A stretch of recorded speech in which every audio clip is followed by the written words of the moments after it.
Bueno, pues buenas tardes a Librería Tercios Viejos y bueno, esta calurosa tarde de julio, pues vamos a decir que es la semana especial Primera Guerra Mundial, pero no el frente de trincheras ni el frío de la Prusia oriental, ¿no? No, es Primera Guerra Mundial de los sitios exóticos. Y por exóticos entendemos la Primera Guerra Mundial en África, que es el libro que tenemos hoy, que es la historia probablemente del general alemán que nunca fue batido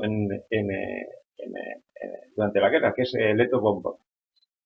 Bueno, no sé realmente cómo se pronuncia bien, mi alemán es pésimo, por no decir que no existe.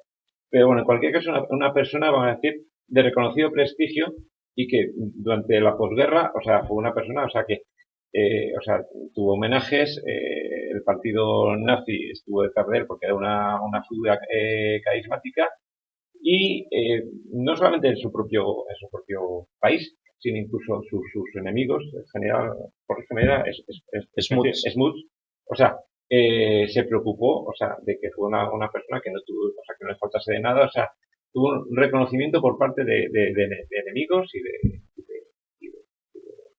y de aliados, vamos a decirlo, ¿no? Es también bastante famoso el tema que los askaris de las tropas de Leto, o sea, durante muchos años, o sea, spoiler. Bueno, entonces me voy a callar la anécdota.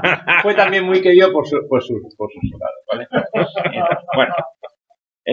Bueno, te dejaré, efectivamente, bueno, en todo caso, o sea, el viernes que viene, la introducción a mi libro no me la hace él, no voy a tener ese problema, ¿no? Entonces, pues bueno, yo creo que a mí es un tema que me encanta. Lo que sí que es cierto, lo que os comentaba antes, o sea, que me pisó el tema. Yo me hubiese gustado escribir sobre esto, pero bueno, se me adelantó y yo creo que es apasionante. Con muy buenos resultados. Con muy buenos resultados, es apasionante. A mí, o sea, una de las cosas que me gusta, reconozco que me gustan mucho los temas navales, no sé si alguno gusta más de tal. Y por ejemplo, está el tema del Königsberg, del crucero de batalla y bueno, realmente es una historia la de Leto y su minúsculo ejército que de 1914 a 1918 vuelve locos, o sea, no solamente las tropas inglesas, bueno, y se entiende por ingleses, hindúes, sino también a belgas y portugueses, porque acaba entrando en Mozambique. ¿Eso lo puedo contar? Bueno, así. Spoiler. No seguimos. Las anécdotas las dejo para mi hermano, que realmente, como sabe más en los medios, yo fui el hermano mayor y feo, pues entonces a mí no me llaman tanto de televisión y tal. Y bueno, lo dicho, os dejo que disfrutemos con la charla de un libro que la verdad es que está bastante chulo, ¿vale? Venga. Gracias. Desde luego me despanzurra directamente el libro. Sí, a ver, ¿por qué? Veréis, porque la Primera y la Segunda Guerra Mundial, con toda la crudeza, la violencia y el salvajismo, tiene dos puntos. Por favor, desconecten sus móviles. Ya vuelve a funcionar el WhatsApp. Tiene dos puntos, tanto en la primera como en la segunda, que es más romántico y que es más guerra de caballeros, que es justamente el escenario africano. Los dos, o sea, le pasa a Rommel, le pasa a los alemanes en sus colonias y especialmente a von Lettow. Pero yo creo que por eso, de alguna manera, tanto Rommel como von Lettow, al final de las dos guerras mundiales, tienen ese carisma romántico de vieja guerra entre caballeros, donde lo que haces es la guerra y no las bestialidades que hacen, sobre todo en la Segunda Guerra Mundial y en la Primera Guerra Mundial, lo que es la guerra de trincheras, o sea, porque es totalmente distinto. Entonces, yendo sobre el von Lettow y el mito de los askaris, vamos a ver, por poner un poquito en circunstancias. Alemania es prácticamente el último de los países en unificarse. Ellos se unifican en 1871, llegan tarde. De hecho, Bismarck, fuera de Europa, prácticamente no tiene política exterior. Inicialmente, su política es la unificación de los estados alemanes y, si acaso, como después recogería Hitler en su libro de Mein Kampf, si acaso su expansión podría ser hacia el este de Europa, pero no tanto pensando en conseguir un imperio como franceses o británicos, que en principio se le quedaba o demasiado lejos o demasiado poco conocido. Aún así, pues, lógicamente, aprovechando las opciones que tiene, porque hay empresas alemanas, misioneros alemanes, aventureros alemanes en África, que de hecho son las tres razones por las cuales Alemania tiene colonias en África antes de 1885. Pero en el fondo lo que va a hacer es, y aún teniendo el tercer imperio colonial más grande en África, es ocupar los espacios que franceses y británicos o no han ocupado o no les interesa, no han llegado en su momento. Entonces, haciendo un barrido, tenemos a Togo, que Togo literalmente es como un pasillo hacia el interior, o sea, con ese acuerdo luego que veremos de Berlín de 1885, de paralelos y meridianos. Entonces, literalmente un pasillo hacia el interior. Tenemos Camerún. Camerún, que es un sitio muy curioso, muy pintoresco. Ten en cuenta que tú piensas en Camerún, país, Camerún, joder, total, es más grande que el Imperio Alemán en Europa. En kilómetros cuadrados es más grande. Con lo cual, no es un sitio pequeñito. Luego tenemos Namibia, que Namibia, siendo muy grande, el problema que tiene es muy grande, muy desértico, y entonces el uranio no sirve. En la Segunda Guerra Mundial sí. Si a Hitler le hubieran dicho que en Libia estaban peleando encima de grandísimos pozos de petróleo, tal vez Stalingrado nunca hubiera sucedido. Pero y el tercero es Tanzania. Tanzania es un país que es solamente 2 veces el tamaño de la Alemania imperial de 1914. Es como si cogiéramos Alemania, Polonia, un trocito de Bielorrusia, un trocito de Ucrania, Chequia, Eslovaquia, un trozo de Hungría. Es una cosa salvaje de tamaño. ¿Cuántas tropas había? En Europa estamos hablando de millones de soldados. ¿Y en África? 20-30 mil. Una cosa muy curiosa que ahora hablamos de usted, y es que Francia e Inglaterra sí el imperio colonial hace un bombardeo a tropas coloniales en lo que se hizo. Sin embargo, con esto se Alemania lo dice, creo que no. Ninguna. Ninguna. Incapacidad de transporte. No, es incapacidad de transporte. No recuerdo el número, porque además lo estuve estudiando para la tesis, que es la cantidad de tropas que transportaron los franceses a través del Mediterráneo entre Algeria y Francia. Como me tengo que inventar el número, inferior al 1.000.000, pero nos da una idea. Bastantes cientos de miles. ¿Vale? Por eso una de las ideas italianas era bloquear ese Mediterráneo occidental para que los franceses no tuvieran ese tránsito de tropas coloniales. Los británicos lo que hacían, cuidado con el transporte de tropas. ¿Hablamos de Primera o de Segunda Guerra Mundial? Primera Guerra Mundial, a través de Suez. Segunda Guerra Mundial, más bien dando la vuelta a África. Razón, transporte de tropas en el Mediterráneo en Segunda Guerra Mundial se enfrenta al 10º Cuerpo Aéreo alemán, con lo cual en el caso de que no se usara la Primera Guerra Mundial sería relevante, porque había tropas coloniales alemanas que sí se las tuvo en lo que es el centro europeo. Claro, lo que pasa es que vamos a los números. ¿Cuántos alemanes en total hubo en sus colonias de Togo, Camerún, Namibia y Tanzania? Utilizo los nombres actuales, pues no empezar con los nombres de aquella época de África, no sé qué, encima si lo dices alemán, todavía peor. Con suerte, y tirando por lo muy alto, llegamos a 100.000 hombres. Bueno, es una cifra verdaderamente irrisoria. ¿Por qué? Entonces, aprovechando ya la pregunta, y me paso a la segunda parte del libro, de un formato muy, muy bonito de textos de tipo de Osprey, de antecedentes, generales, tropas. Lo siento, yo me he criado leyendo Ospreys y tenía el capricho de escribirme un librito en formato Osprey. O sea, pero tal cual. O sea, la introducción sería justamente Esta Alemania imperial que llega a última hora, va ocupando determinados sitios. Cuidado que en kilómetros cuadrados son muchos. Ahora bien, el número de europeos es bastante escaso. Segundo, ¿qué tropas tenemos? Serán las Schutztruppe, tropas de defensa. Orden interno. Entendedme la palabra que hoy en día, como esto del políticamente correcto queda muy feo, está para defenderse de los negros. Está para defenderse de las tribus africanas. Punto. Esa es su función. Es una función de defensa de sus relaciones internas, aseguramiento de los colonos alemanes, de las empresas o de las construcciones de ferrocarriles, de escolta de las autoridades de la colonia, pero no tiene una función más allá. Es decir, estamos, como siempre en historia, parece mentira, pero de vez en cuando hay que pararse. 2019.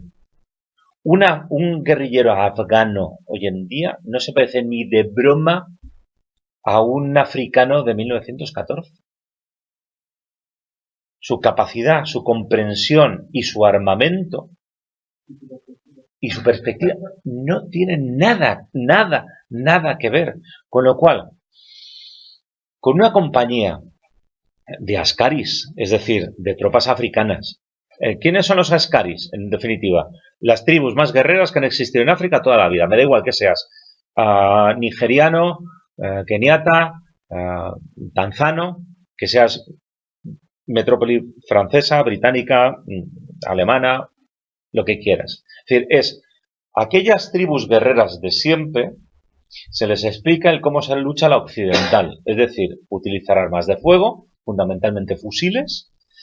Hay una escena preciosa de la película El hombre que pudo reinar, que es cuando descubren que no es un dios, porque sangra. Y entonces tienen que retirarse. Y entonces hacen la retirada, dice, retirada por escuadras. Retirada por escuadras al final del siglo XIX. Es decir, que justamente por escuadra. Una protege con el fuego, la otra corre, toma posiciones y protege la retirada del otro. Es una cosa muy sencillita. Pero estamos hablando de que las poblaciones africanas de 1914 y unas perspectivas de cómo es la guerra, salvando a los zulúes, de cómo es la guerra muy parecido a cómo podían ser los galos que se enfrentaron a Julio César. Nos volvimos a enfrentar a una tribu que es una nación de una nación es una primera potencia mundial. O sea, el siglo XXI es el siglo XIX de lo más con el siglo, no lo sé, explicación por alguna quinto antes de Cristo. Es concepto guerrero, no es concepto soldado. El concepto guerrero al concepto soldado es una evolución salvaje, ¿eh? Existe cierto paralelismo en esos conceptos en lo que ocurre en Afganistán. Hay mucha gente que la doctrina opcional cuando en principio de aquí de Afganistán era intentar exportar el pensamiento occidental de una democracia. Y eso es absurdo porque hay gente que vive en lo que es un concepto tribal sí, en la historia y se quita y se está fijado ahí. Pueden llevar un trabajo en todo el siglo XXI o un efecto. Sí, pero te digo el sí, pero estamos hablando de historia militar. Entonces, lo que sí supieron hacer alemanes menos, españoles más, británicos no, en ningún sentido, y franceses según fuera el oficial, porque han sido el tratamiento del francés en su imperio colonial ha sido absolutamente distinto y dependes de todo del oficial de turno que te toque. Los británicos nunca, los alemanes más cuadriculados, pero dentro de lo que cabe funcionaron, y los españoles muchísimo más. Que lo hablamos aquí hace un tiempo con Agustín Rodríguez. No, perdona, lo hablamos con Agustín en unas conferencias de Escolibro que dimos en San Lorenzo del Escorial. Entonces, Agustín Rodríguez, académico correspondiente de la historia, decía, ¿y por qué a los españoles les matan menos en Afganistán? Respuesta, muy tonta, pero muy básica. Coge un americano, llega a una aldea, va a comer y le dan algo de comer. Entonces coge el español, ve aquello, ve que el vaso tiene bicho dentro y dice, bueno, será tradición de la zona. El americano te monta el pitote. 1. 2. Los españoles piensan, ¿quiénes son los machotes más machotes de todos los machotes del país al que voy? Los talibanes. ¿Y cómo van? Unas barbas. ¿Cómo van los españoles en Afganistán? Con las barbas hasta aquí. Tuvieron un problema cuando las mismas tropas las llevan al Líbano y los libaneses escandalizados piensan que han llevado un rebaño de yihadistas porque llevan unas barbas y luego despreciaban los afganos a los americanos porque siempre iban con cascos y los españoles iban con este gorrito que ahora no me sale el nombre, el chambergo. ¿Por qué? Cuando te vas al África de 1914 te das cuenta que en el fondo más o menos es lo mismo. Es decir, si Von Letov tiene unas buenas tropas africanas, uno, es porque les considera, bueno, estos señores son distintos, de una cultura distinta, pero son buenos soldados. Eso no quita que su cultura, su tradición o el método en cómo viven es totalmente distinto. Entonces, yo les puedo adiestrar a la prusiana. ¿Cuántos? Pocos. ¿Por qué? Porque, joder, en una Primera Guerra Mundial tengas un total de 30.000 askaris, en toda Tanzania es un número irrisorio. Son muy pocos. De hecho, al inicio no sé si tiene 3.000 o 4.000. Más las tropas de policía, más los voluntarios. Muy pocos. Entonces, es un número muy pequeño a los cuales sí se muestran muy dispuestos porque su nivel de vida aumenta muchísimo. De vivir en tu aldea a recibir un sueldo muy bajo, pese a ser alemán, pero alemán, estás muy bien considerado, ¿vale? Además, tú eres guerrero, o guerrero toda tu vida. Por eso decía que la concepción guerrero-soldado es un cambio muy grande en ciertas sociedades del 19 al 20. Guerrero es porque no te queda más remedio, o sea, porque vives con ello. El soldado es porque profesionalmente se dedica a. De hecho, varios de los suboficiales de los askaris de Von Letov son sudaneses y son egipcios, son efendis. Son profesionales. Son profesionales y tienen una percepción de lo que es la guerra europea más evolucionada de lo que puede ser una tribu en Tanzania. En Tanzania, además, Von Letov se encuentra con un montón de irregulares. Los irregulares son los ruga-ruga. Los ruga-ruga es que tú coges y dices, ¿cuántos somos? Dices, bueno, pues somos una compañía, 150 hombres entre askaris y europeos, sus efendis y sus suboficiales. Por supuesto, ningún soldado de los askari es blanco, son solamente los oficiales. De hecho, casi ninguno de los suboficiales. Y una de las gracias que tienen los alemanes es que el cuerpo de suboficiales lo engrosan con askaris, no con europeos. Con lo cual que los propios askaris tengan sus propios cabos mayores, e incluso algún sargento que sea askari, les hace una percepción mayor y estar mejor considerados. Entonces, cuando estas tropas las envías al combate, su cohesión es compañía. Entonces, cuentas con 32 compañías en toda Tanzania. No 32 divisiones, 32 compañías. Luego se reclutan en las distintas colonias alemanas compañías de europeos. Las compañías de europeos no pasan de 4 o 6. Y están encuadradas de europeos. Punto. Ahora, a estos grupos de compañías de askaris, de policía o de europeos se les añade estos irregulares, que son estos ruga-ruga, que es, tú tienes 150 hombres de una compañía y puedes tener 200, 3000, Ruga, que es literalmente guerra africana de siglo V antes de Cristo. O sea, tal cual son guerreros irregulares. Luego la ventaja que tiene Leto con respecto a los aliados hasta prácticamente 1917, que él siempre utiliza porteadores nativos. Pero creo que decir que el choque cultural para comunicarse, pues cómo lo adapta él, porque simplemente tendría únicamente o algo, una visión de cómo hacer la guerra o demás, ¿no? O cómo comportarse, Con respecto al contrario, con respecto a las tropas. A los europeos, Los alemanes con respecto a sus askaris. Sí, claro. Vale, pues esa es la gran diferencia. Salvo un oficial británico de los fusileros africanos del rey, que son de Kenia, que llegan a tener más tropas que el propio Von Lettow, de 35 o 40.000 hombres. Y ese es el cambio durante las campañas. Es decir, los alemanes, y sobre todo Lettow, siempre tuvo un concepto de son soldados. Me da igual el color, la raza, la cultura, mientras se comporte como soldado, es soldado. Con lo cual, la cadena de mando está muy clara. Hay unos oficiales alemanes, unos oficiales, suboficiales, mayoritariamente indígenas con algún alemán, y una clase de tropa que es directamente indígena.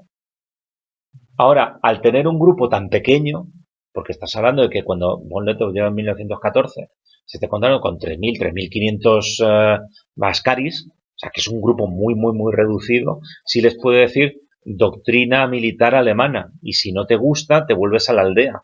Volverte a la aldea es te vuelves a la choza. Pero si hace su instrucción y se comporta como un soldado, a la instrucción que le estamos dando en África, tiene mi concepción de que es un soldado. Punto. Me da igual. O sea, tiene sus dotes militares. Basta. Von Lettow además es un señor que tiene experiencia porque ha estado en China, en la revolución de los Boxers, porque ha estado en las sublevaciones de las colonias alemanas a finales del 19, porque ha sido comandante de un batallón de infantería marina en Wilhelmshaven, en Alemania, o sea, y que tiene un diploma de Estado Mayor, o sea, sabe, conoce. Entonces, cuando llega, lo primero que hace, cuando llega, que por cierto iba a Camerún, pero de estas cosas de última hora, de no, mejor que a Camerún, cambio de destino, te vas a Tanzania. Bueno, a Tanzania. Se va a Tanzania y cuando llega, las primeras semanas y los primeros meses, lo que hace es perder su tiempo en conocer a sus tropas. ¿Cuántas compañías tengo? ¿Cómo están formadas? ¿Qué armamento tienen? Dios mío, tienen fusiles de 1877 de pólvora negra. Es decir, ¿por qué? Porque se trata casi más de causar pavor a los africanos que no de luchar contra un ejército europeo. Entonces, un fusil de 1877, al ser de pólvora negra, cuando disparas, la humareda que tiene es brutal, con lo cual la sensación de es horrible. Ya, salvo que seas americano y te enfrentes a las tropas españolas de Vara del Rey en Lomas de San Juan. Y entonces tú disparas con pólvora negra y estos, pese a ser 500, 700, por poco les machacan a los miles de americanos que venían para allá. ¿Vale? Pero cuando tú estás frente a una sublevación indígena, casi es como en tiempos de Cortés y de Pizarro. Cuanto más barullo organices, casi que impresiona más.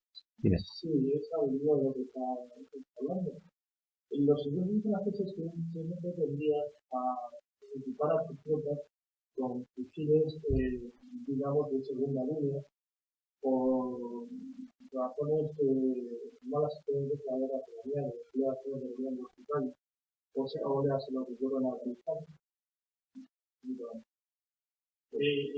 Los alemanes también, por lo que acabo de contar, sí, le daban un fusil de 1870, entonces. Sin embargo, el soldado que estoy viendo, en la portada no es así. sino de los caos.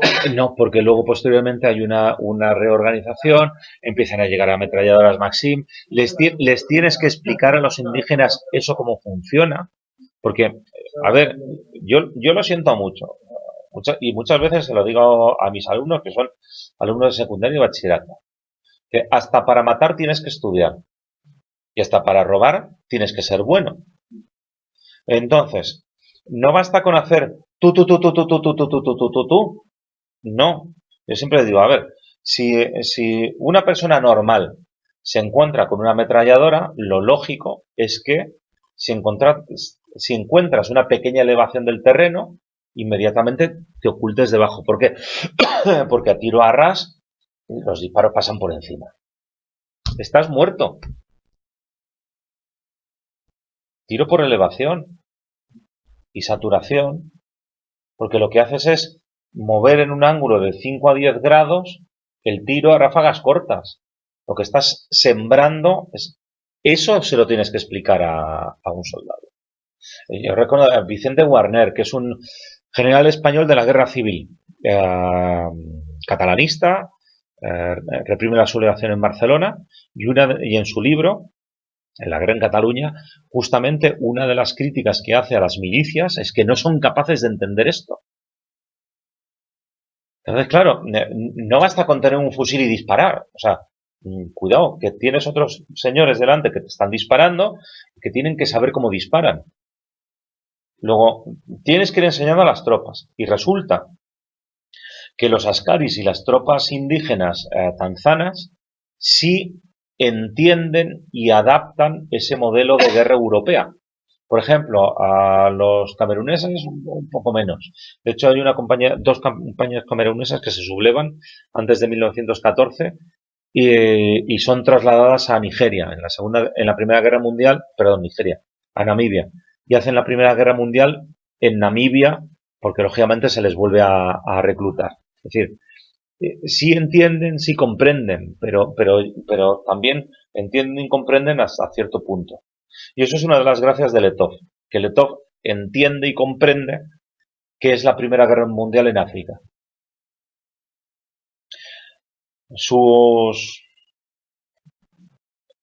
El resto de generales alemanes, en Togo se puede hacer muy poco, porque es, lo he dicho, pequeño pasillo, pocas semanas caen en manos británicas y francesas.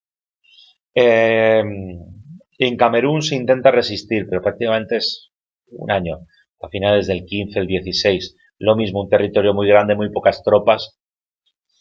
En Namibia se podía haber hecho algo mejor, dicen los alemanes que sí. De hecho, el general alemán fue sometido a proceso porque parece que rindió demasiado pronto a sus tropas. Pero claro, es que Namibia es un desierto. Entonces, cuando llegas al final de tu línea de ferrocarril, ¿te vas a dónde? Si es desierto, o sea, no tienes posibilidad. Otra cosa es que pudiera haber resistido más o haber hecho otro tipo de guerra. Y la diferencia con ellos es que Volnetov entiende muy bien qué es lo que tiene que hacer. Lo que tiene que hacer no es ganar la guerra. Lo que tiene que hacer es aguantar en la guerra todo lo que pueda.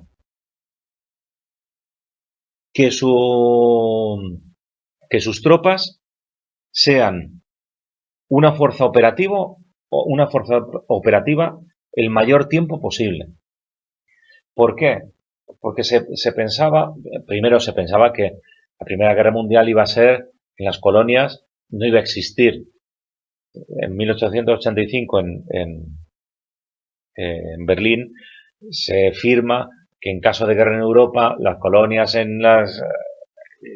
no serían, no se lo cree nadie. En el momento que estalla la guerra, o sea, cuando el gobernador de Camerún o de Togo llama a sus vecinos franceses y británicos, oye, ¿qué dices? O sea, ríndete y desmantela ahora mismo la emisora que tienes ahí. O sea, ¿cómo que esto? O sea, no. Y Volnetov es muy consciente de ello. Entonces, al ser conscientes, voy a prepararme con los poquitos recursos que tengo. Los pocos recursos que tengo, es decir, llegar a contar con unos 30.000 hombres, en el mejor de los casos, y haciendo paralelismos, que sería mucho hacer, 30.000 hombres son 2 divisiones. Cuando llega a 3.000 hombres, bueno, pues con suerte es un regimiento un poco reforzado. para ocupar un territorio que es 2 veces el tamaño de la Alemania imperial de 1914. Y con esto, ¿qué puedo hacer? Y entonces le cuesta mucho convencer al gobernador de la colonia, al doctor Sne, que lo que tiene que hacer es, primero, concentrar sus tropas en el norte, porque en el norte está Kenia. Y Kenia hay una línea de ferrocarril que va desde Mombasa hasta Uganda. Entonces, ¿qué estrategia puedo tener? Interrumpir el ferrocarril Mombasa-Uganda y, en el mejor de los casos, poder ocupar el puerto de Mombasa. ¿Los aliados qué piensan? Pues piensan 3/4 de lo mismo, ¿no? Pues nosotros lo que tenemos que hacer es ocupar los puertos alemanes, especialmente Dar es Salaam, porque ahí hay un crucero de batalla alemán, que es el Königsberg, que se puede molestar las comunicaciones en el Índico. Bueno, pues, más o menos las percepciones de los dos es parecido. ¿Cuál es la diferencia? Pues la diferencia es que principalmente los británicos en ese momento están sofocando una sublevación en Uganda. Los alemanes no. Con lo cual von Lettow, después de mucho pelear, consigue convencer al gobernador de Tanzania de concentrar sus tropas en la zona norte. Una vez que empieza la guerra, ocupa dos, viene en el libro, ocupa 2 pequeñas localidades y comienza a incordiar todo lo posible lo que son las comunicaciones del ferrocarril de Mombasa. Pasan las semanas y la guerra sigue. Entonces, ¿qué hacemos? ¿Qué hacemos? Pues los británicos hacen una cosa muy lógica. Traemos tropas de la India. ¿Por qué? Porque en la India hay muchas tropas, porque en África las tropas que encuentro no tienen el nivel ni de lejos de lo que tengo en la India, y como estoy en guerra en Europa, no, europeos lógicamente ni se te ocurra llevar. Pues entonces voy a reclutar tropas indias para llevarlas a África. Bien. Entonces tenemos uno de los prototipos de oficiales británicos maravillosos, estupendos y geniales, que se llama Aitken, que desembarca en Tanga con la Fuerza Expedicionaria B India. Según su jefe de inteligencia, eran las peores tropas que había en la India. Eran los despojos que nadie quería. Pero se pensaba que... Y Aitken pensaba que para un grupo de níger, de negros con esa chusma india, tenía más que de sobra para aplastarles. Encima le sobrepasaba en 3-1 o en 4-1. Eran cerca de unos 8.000. Y yo creo que entonces Lettow, con suerte, si desplegaba 3.500 teníamos mucho. Y además desplegaba, o sea, no solamente en Tanga. Claro, lo que ocurre es que vas tan sobrado y tan despectivo de soy anglosajón, británico, anglicano, superior y toda esta serie de cosas, que lo normal es cuando tú llegas a un sitio, desembarcas y atacas. No te tiras 54 horas embarcado. Porque el desembarco en Tanga se produce 54 horas después de la llegada de los transportes británicos a la ciudad. Hay un mito que, hombre, está muy bien, es muy bonito, que les vencieron las abejas, una colonia de abejas que había por allí, atacaron las tropas indias y tal. Lo que pasa es que von Lettow, viendo lo que había ferrocarriles. Eso ya lo hemos visto desde la guerra de secesión americana. ¿Qué es lo que ve Lettow? Que lo que se le viene encima y el punto de inflexión en ese momento es Tanga, con lo cual él literalmente vacía el norte de la colonia y transporta vía ferrocarril en 54 horas. Pero cuidado, que 54 horas es cruzarte desde Estrasburgo hasta prácticamente Minsk. Pero son 54 horas. Pero claro, como son Ascari, ya me los llevo. Claro, cuando desembarca, desembarca en plan glorioso. Le faltó hacer un desfile con banderitas y todo. O sea, cogió dos columnas de marcha, apoyando su flanco derecho sobre la bahía. Y entonces, ¿qué hicieron los alemanes? Bloquear una cosa muy sencilla. O sea, pero era lo que hacían los españoles en Marruecos en 1920 y tantos para terminar la guerra de Abdelkrim, es bloquear y flanquear. Y claro, les flanquearon y les cogieron absolutamente en columnas de marcha, sin desplegar, sin nada. O sea, literalmente les barrieron en tanga. O sea, el disgusto de Churchill es bestial. A quien fue de grado de general a coronel a media paga el resto de la guerra. O sea, fue un auténtico desastre. Los periódicos alemanes, además, dieron mucha importancia a esta victoria porque el resto de las colonias se estaba perdiendo en ese momento.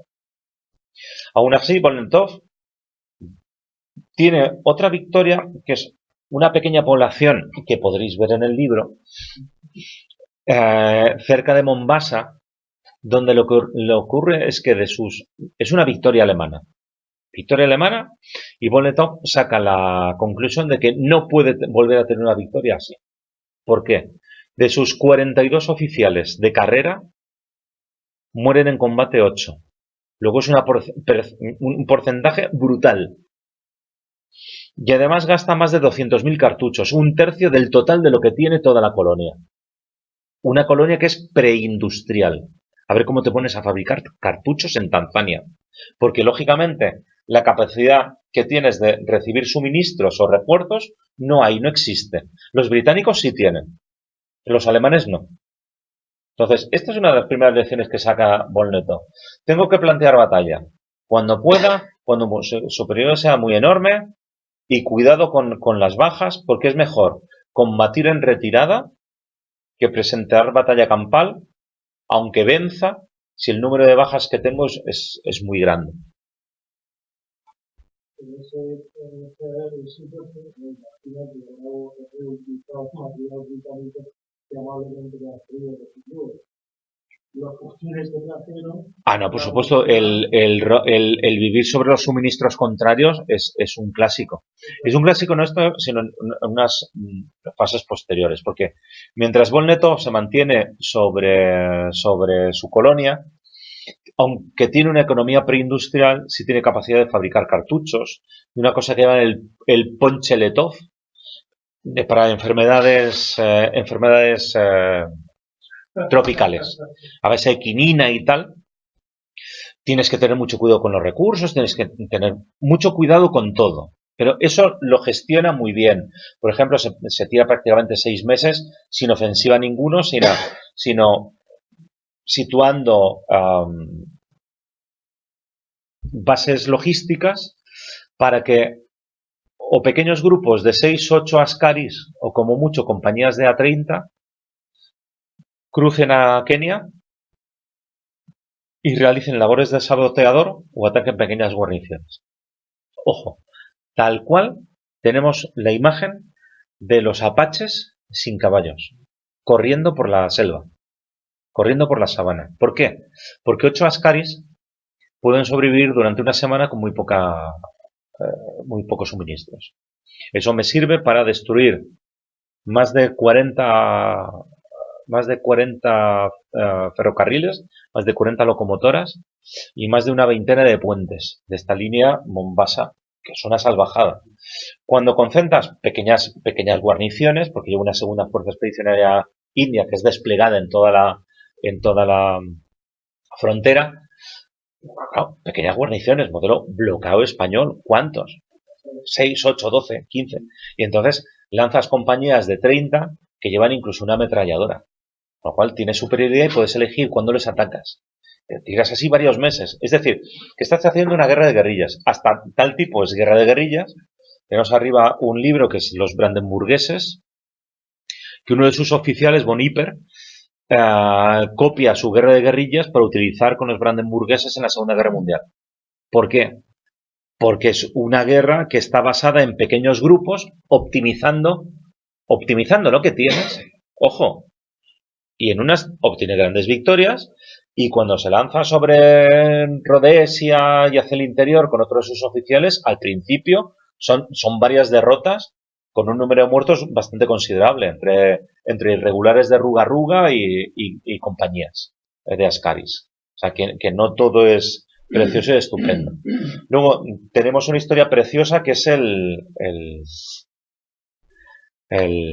Königsgrätz. Es preciosa, pero a nivel de historia naval no pasa por ser de lo más interesante. ¿Por qué? Porque es una guerra un combate dentro de un río con un crucero averiado en sus calderas que tiene que ir remontando el río, mientras que está siendo copado en el exterior. Más bonita es, ¿os acordáis de la reina de África? Sí, con Humphrey Bogart. Está basada en hechos reales. Lo que pasa es que con el tamiz maravilloso de Hollywood. Hay un viejo mito, en mi caso se remonta a mi adolescencia, de cuando vi aquel lugar en Arabia, de la gran, digamos, superioridad del oficial británico en lo que era el imperio. Ese mito se me cayó después de ver el gran papel que hicieron los alemanes en Turquía, realizando tropas. ¿Asien Corps? Qué casualidad, lo presentamos el viernes. Lo presentamos el viernes. Y lo mucho que le costaría, lógicamente, al señor Churchill, después de las explicaciones de la gran masacre de Galípoli, que por pueblo de vuelta en pueblo. Pero eso fue posterior. A lo que yo me refiero es el cuidado que tuvieron los alemanes a enviar, como creo, a posteriori, a oficiales coloniales, y lo que los ingleses, o lo que usted está contando, son gente más bien despectiva hacia sus tropas. Mira, lo tienes en 3 etapas y los alemanes siempre se caracterizan por... son muy prusianos, son muy cuadriculados, pero si perciben un buen soldado, le respetan como buen soldado. Entonces, esa es la ventaja que tuvieron esos askaris tanzanos. Eran muy buenos soldados.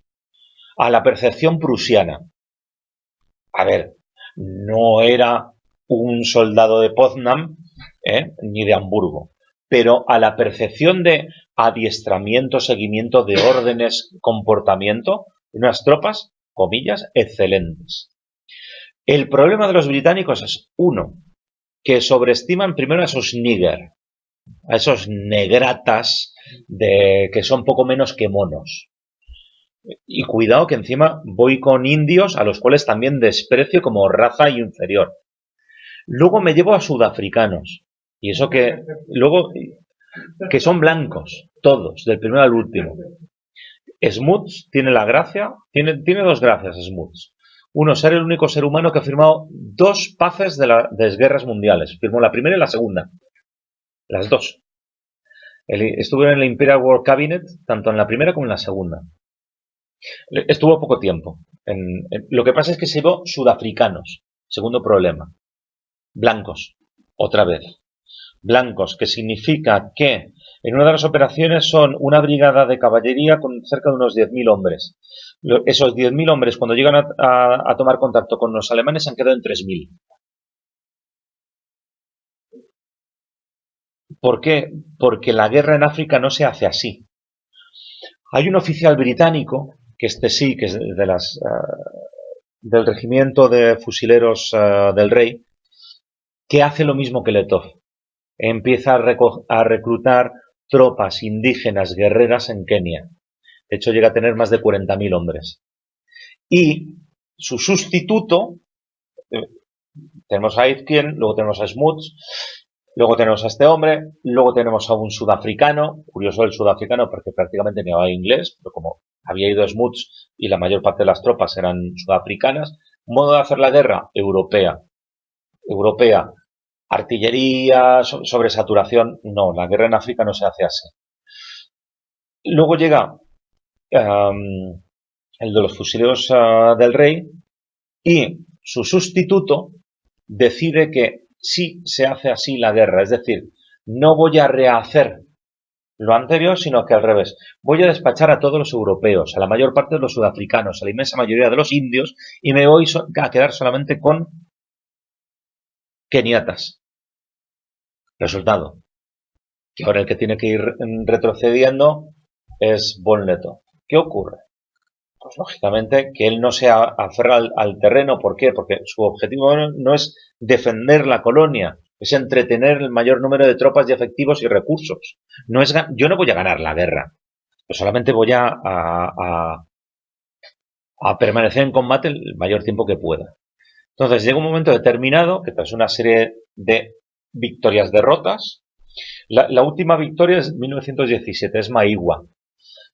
Y en esta sí me paro, porque es la peor derrota en el continente africano de las tropas aliadas. La peor de número. De número de muertos, heridos, prisioneros. Lo que ocurre es que a Von Letov le cuesta de sus 2.500 hombres 500. Y de sus cartuchos le cuesta prácticamente el 80%. Con lo cual, literalmente he ganado y me he quedado sin capacidad ninguna de lanzar ofensivas nuevas. Ni tengo tropas, ni tengo cartuchos. ¿Qué hago? Le pregunté a sus oficiales. ¿Y qué hacemos? A Mozambique. Entonces era lo que preguntabas de... ¿Y no se vivía de él? Claro.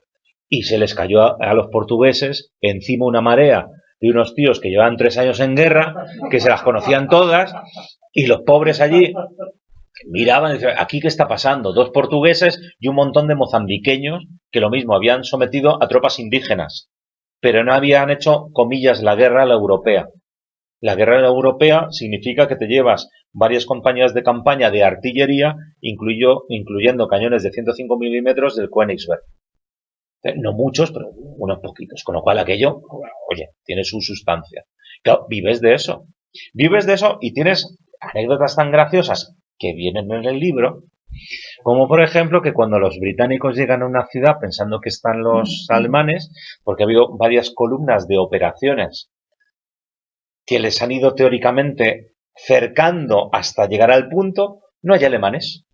Eso sí, en la calle principal, una maquinita de monedas, suena el Deutschland über allem, que les han dejado de recuerdo.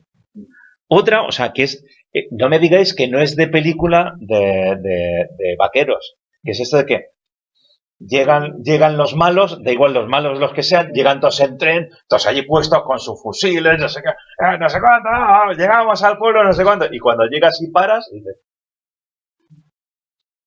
coño, son alemanes. Pero aquí no había portugueses, entonces te encuentras allí un rebaño de alemanes, espatarrados vivos de la risa, los oficiales y los ascaris, dicen, no, sois todos prisioneros.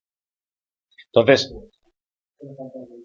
lo que ocurre es que, ¿qué pasa? Y estamos en una desproporción de 10-1. Hay unos 3.000 efectivos ni llegan de tropas de combate que lleva Letov y le están persiguiendo más de 30.000 aliados. Puede ser un lince, estás en mitad de África, es una selva, pero llega un momento determinado que ¿qué hago? Entonces, el ¿qué hago? Es ¿qué hago? Reúne a sus oficiales. ¿Qué hacemos?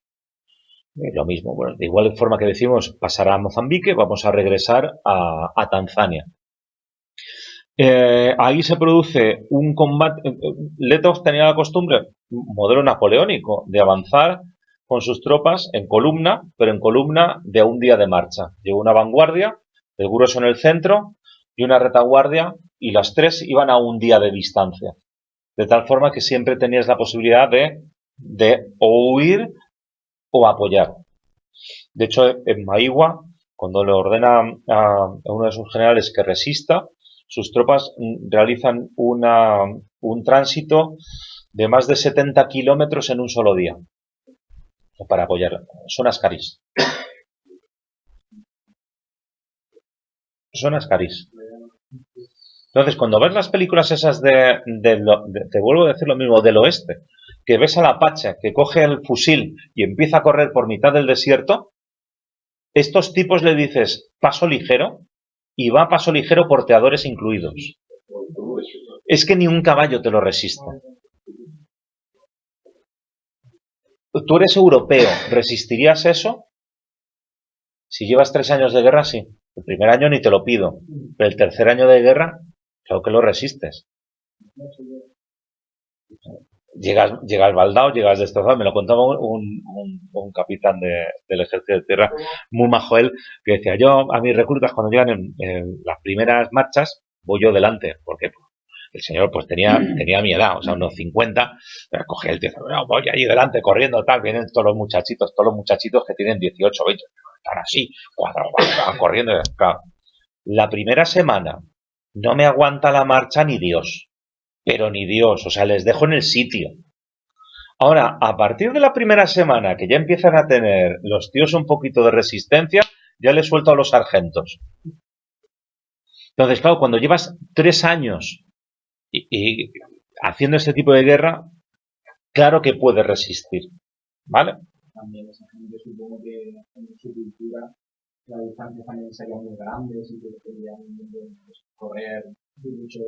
Sí, o sea, no es como yo que voy a todos los sitios en coche. Si Claro. ahora sigue habiendo una distancia. O sea, llevas 3 años haciendo la guerra, que es decir, llevas 3 años haciendo mínimo 30 kilómetros diarios todos los días.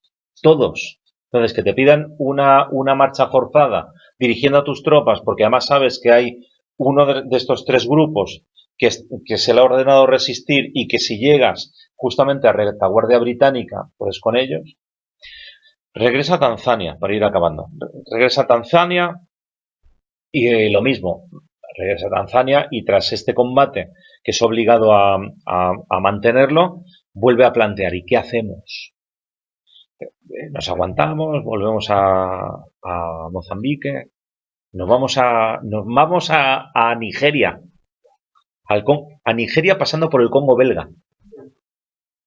Total, ya puestos, vivimos sobre el terreno y si los portugueses han dado poca guerra, los belgas deben de bastante menos. Y dicen, bueno, vamos a Rhodesia, que queda cerca. Entonces, cruzan a Rhodesia, lo mismo, empiezan a saquear y tal. Y entonces, cuando se celebra la Junta de Oficiales de Volnetov, bueno, resultado final. Vamos a quedarnos en la zona de Rhodesia explotando. Todo eso andando. O sea, vehículo ninguno. Vehículo ninguno. Caballos, al inicio de la guerra más, capturados al enemigo bastantes más, al final de la guerra muy poquitos. Además, el caballo en África tiene el problema de la mosca tsetse, que lo mata a mansalva. Por eso el utilizar porteadores.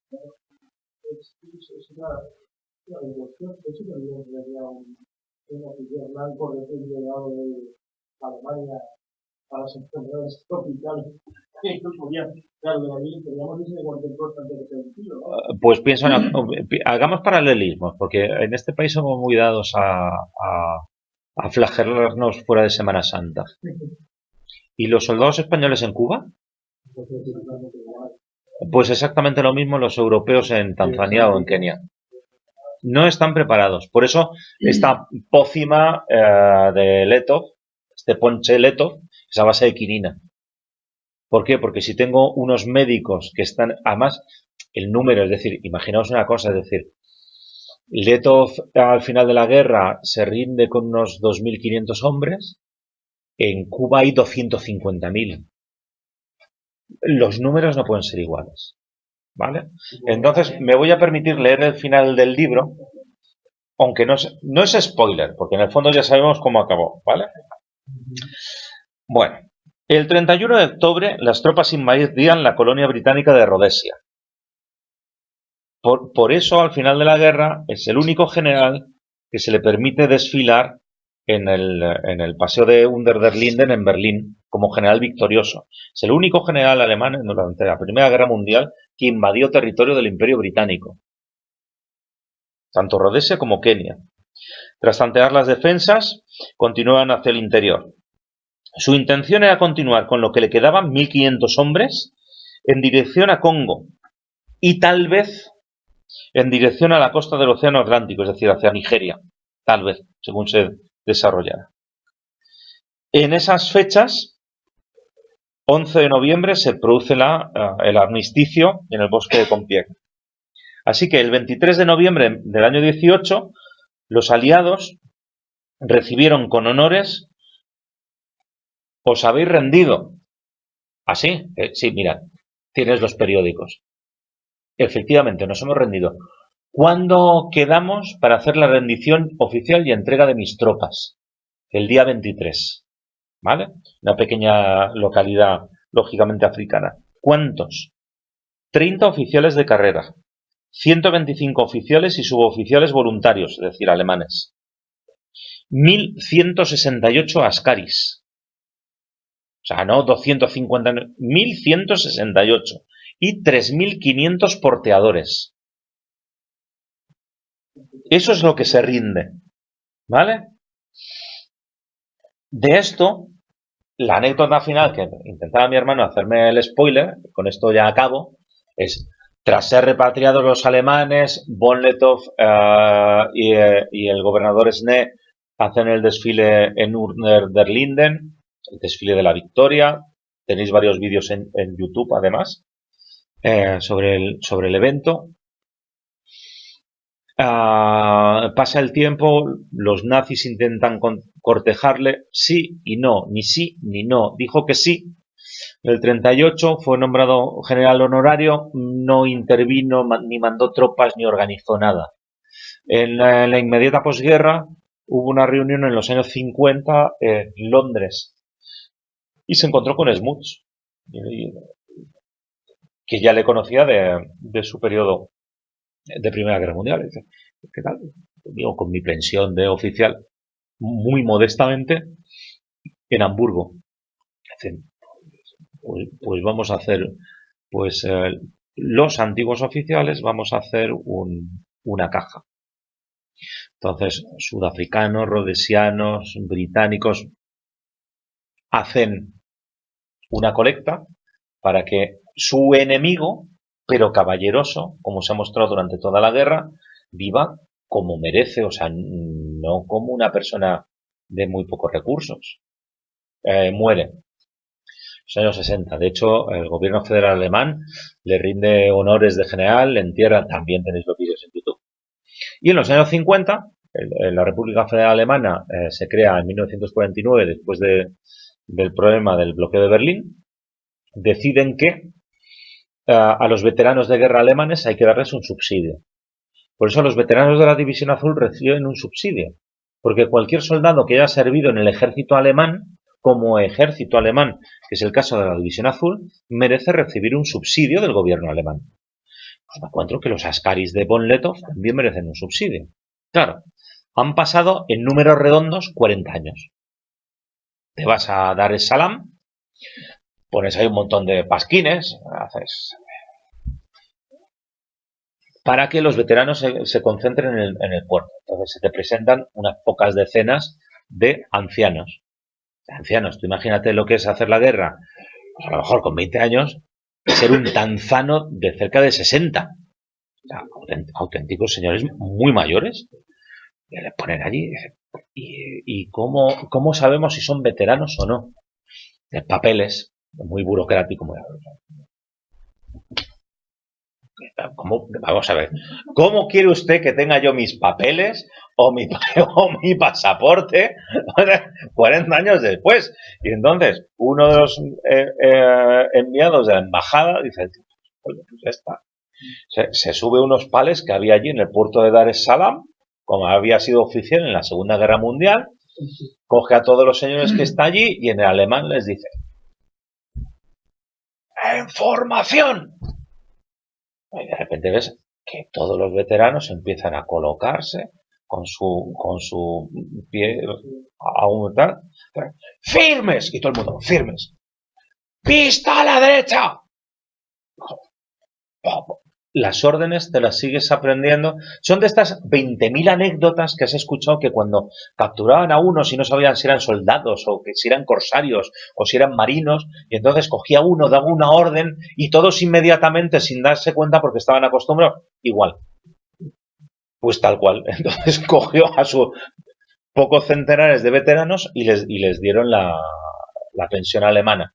De hecho, también tenéis en YouTube otro vídeo donde cantan el Jaina Safari, porque hay una estela allí a los veteranos de la Askaris de la Primera Guerra Mundial, donde lógicamente los veteranos cantan la canción. De hecho, von Lettow regresó a Tanzania, hizo un viaje a reunirse con sus veteranos y tal. Así que, por mi parte, hasta aquí, y ahora la parte de ruegos, preguntas, sugerencias.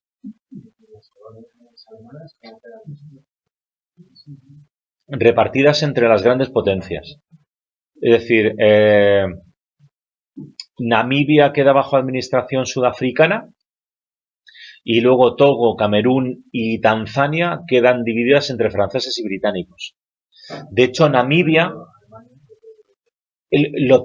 lo pierden Sin embargo, hay colonias alemanas hasta hoy en día. Es decir, una conocida que fue la embajadora española en Namibia, la colonia que